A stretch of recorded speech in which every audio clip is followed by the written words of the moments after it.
السلام علیکم ورحمۃ اللہ وبرکاتہ۔ دوستان عزیز، آپ کا میزبان عمران احمد چیمہ آپ کی خدمت میں حاضر ہے۔ دوستان عزیز، سلسلہ ضیاء النبی صلی اللہ علیہ وآلہ وسلم میں ہم اپنے آج کے موضوع کا آغاز کرتے ہیں۔ بسم اللہ الرحمن الرحیم۔ عروہ بن زبیر سے ابن خزیمہ نے نقل کیا کہ وہ بھی رویت کے قائل تھے۔ علامہ ابن حجر نے امام احمد کے بارے میں لکھا ہے، مروزی کہتے ہیں کہ میں نے امام احمد سے کہا کہ لوگ کہتے ہیں ام المومنین یہ کہا کرتی کہ جس نے یہ کہا کہ حضور نے اپنے رب کو دیکھا تو اس نے اللہ تعالیٰ پر بڑا بہتان باندھا ہے، تو حضرت عائشہ کے اس قول کا کیا جواب دیا جائے؟ آپ نے فرمایا اس ارشاد کے ساتھ رأیت ربی کہ میں نے اپنے رب کو دیکھا، حضرت عائشہ کے قول کا جواب دیں گے، اور حضور کریم صلی اللہ علیہ وآلہ وسلم کا ارشاد حضرت عائشہ کے قول سے بہت بڑا ہے۔ یہ مختلف اقوال ہیں جو قائلین رویت کی طرف سے بطور استدلال پیش کیے جاتے ہیں۔ ان میں فحول صحابہ مثلا ابن عباس، کعب اخبار، انس، ابو ذر کے علاوہ کبار تابعین، عروہ بن زبیر، حسن بصری، اکرمہ جیسے اکابر تابعین بھی موجود ہیں، اور حضرت امام احمد کا قول بھی آپ سن چکے ہیں۔ ان اقوال کے علاوہ متعدد احادیث بھی ذکر کی گئی ہیں۔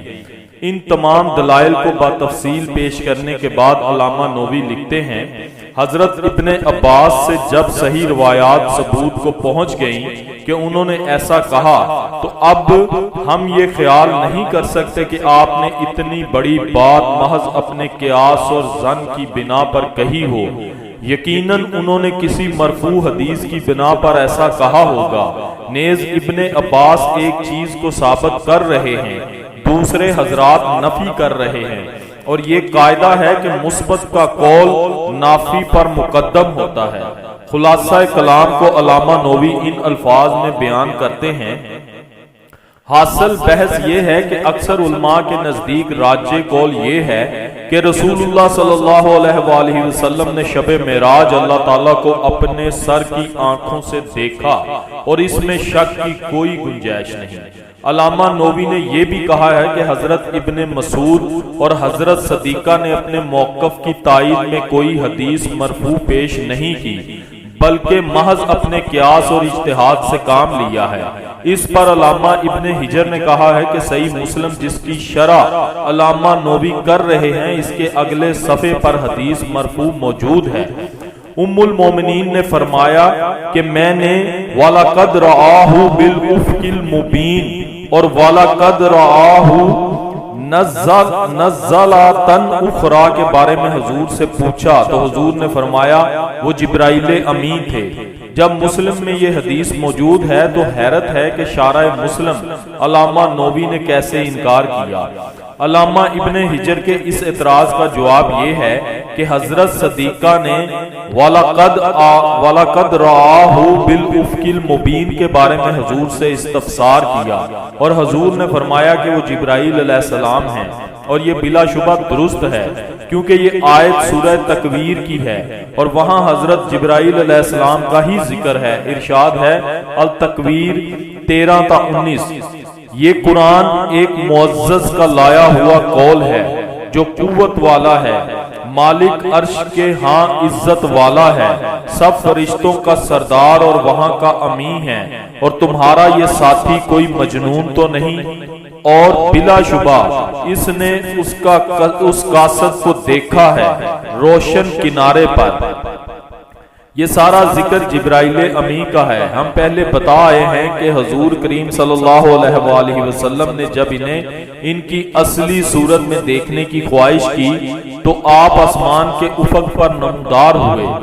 وہ افق جہاں جبرائیل علیہ السلام نمودار ہوئے اسے افق مبین کہا گیا ہے، لیکن یہاں جس افق کا ذکر ہو رہا ہے وہ ہوا بالافق الاعلی ہے۔ آسمان اور زمین کے افق کو افق مبین تو کہہ سکتے ہیں، لیکن افق اعلی وہ ہوگا جو تمام آفاق سے بلند تر ہو، یعنی فلک الافلاق کا کنارہ۔ اس لیے امام نووی کا قول ہی درست ہے کہ شب معراج نفی رویت کے بارے میں کوئی حدیث مرفوع نہیں۔ علامہ سید محمود آلوسی بغدادی رحمت اللہ علیہ ان آیات کی تفسیر و تشریح سے فارغ ہونے کے بعد دیدار الہی کے بارے میں اپنی ذاتی رائے کو یوں بیان کرتے ہیں، اور میں یہ کہتا ہوں کہ سرکار دو عالم صلی اللہ علیہ وآلہ وسلم اپنے رب کریم کے دیدار سے مشرف ہوئے اور حضور کو قرب الہی نصیب ہوا، لیکن اس طرح جیسے اس کی شان کبریائی کے لائق ہے۔ حضرت امام احمد بن حنبل رحمت اللہ علیہ سے جب دریافت کیا جاتا کہ حضور علیہ الصلوۃ والسلام نے اپنے رب کا دیدار کیا تو آپ جواب میں فرماتے، ہاں حضور نے اللہ تعالیٰ کو دیکھا، ہاں حضور نے اللہ تعالیٰ کو دیکھا۔ یہ جملہ اتنی بار دہراتے کہ آپ کا سانس ٹوٹ جاتا۔ مولانا سید انور شاہ صاحب اس مسئلے پر مفصل بحث کرنے کے بعد رقم تراز ہیں۔ حضور صلی اللہ علیہ وآلہ وسلم دیدار الہی سے مشرف ہوئے، اللہ تعالیٰ نے اس دولت سرمدی سے آپ کو نوازا اور اپنے فضل و احسان سے عزت افزائی فرمائی۔ پس حضور صلی اللہ علیہ وآلہ وسلم نے اللہ تعالیٰ کو دیکھا، حضور صلی اللہ علیہ وآلہ وسلم نے اللہ تعالیٰ کو دیکھا جس طرح امام احمد نے فرمایا، مگر یہ دیدار ایسا تھا جیسے حبیب اپنے حبیب کا دیدار کرتا ہے اور غلام اپنے آقا کا، نہ وہ آنکھیں بند کرنے کی قدرت رکھتا ہے، نہ اس میں یہ طاقت ہوتی ہے کہ ٹکٹکی باندھ کر روئے دلدار کو دیکھتا رہے۔ اللہ تعالیٰ کے اس فرمان کا یہی مفہوم ہے، ما زاغ البصر وما طغى۔ حضرت شیخ محمد عبدالحق محدث دہلوی نے اشاعۃ المیعاد کی جلد 4 میں اس مسئلے کی تحقیق کرتے ہوئے اسی قول کو پسند فرمایا ہے کہ حضور نبی کریم صلی اللہ علیہ وآلہ وسلم نے اللہ تعالیٰ کے دیدار کا شرف حاصل کیا۔ والحمد للہ علی ذالک فاوحی الی عبدہ ما اوحی۔ اس مقام پر عبد اور معبود میں جو باتیں ہوئی وہ اسرار ہیں جنہیں اللہ تعالیٰ اور اس کا حبیب مکرم صلی اللہ علیہ وآلہ وسلم ہی جانتے ہیں۔ ہم کو صرف ان امور کا علم ہے جن سے خود نبی کریم علیہ الصلوۃ والسلام نے پردہ اٹھایا۔ ان میں سے ایک بات حضرت قاضی ایاز رحمت اللہ علیہ کے حوالے سے پیش خدمت ہے۔ اس مقام رفیع پر اللہ تعالیٰ نے اپنے مہمان عزیز کو فرمایا، سل مانگ جو تو مانگنا چاہتا ہے۔ حضور علیہ الصلوۃ والسلام نے عرض کیا، اے میرے رب، تو نے ابراہیم کو اپنا خلیل بنایا اور اسے ملک عظیم عطا کیا، موسیٰ کو اپنی ہم کلامی کا شرف بخشا اور داؤد کو ملک عظیم عطا کیا، لوہے کو ان کے لیے نرم کر دیا، پہاڑوں کو ان کے لیے مسخر کر دیا، تو نے سلیمان کو ملک عظیم عطا کیا اور ان کے لیے جنوں، انسانوں، شیطانوں اور ہواؤں کو تابع فرمان بنا دیا اور انہیں ایسا ملک بخشا جو ان کے بعد کسی کے لیے سزاوار نہیں۔ الہی تو نے موسیٰ کو تورات عطا فرمائی اور عیسیٰ علیہ السلام کو انجیل عنایت کی اور انہیں یہ معجزہ عطا کیا کہ وہ مادر ذات اندھے اور برس والے کو صحت یاب کر دیتے، اور عیسیٰ علیہ السلام اور ان کی ماں کو تو نے شیطان رجیم کے شر سے پناہ دی۔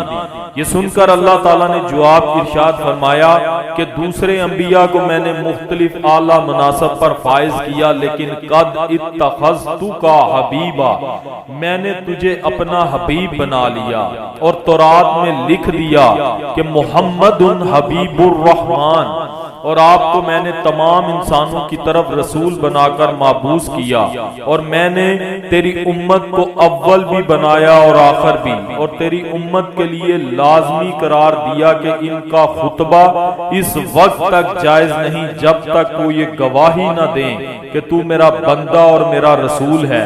تمام نبیوں سے پہلے میں نے تجھے پیدا فرمایا اور ان سب سے آخر تجھے مابعوث فرمایا، اور تجھے سورہ فاتحہ بخشی جو میں نے تجھ سے پہلے کسی نبی کو نہیں بخشی، اور میں نے اپنے عرش کے نیچے جو خزانہ ہے اس میں سے آپ کو سورہ بقرہ کی آخری آیاتیں عنایت کی جو میں نے آپ سے پہلے کسی نبی کو نہیں دی، اور آپ کو فاتح بھی بنایا اور خاتم بھی۔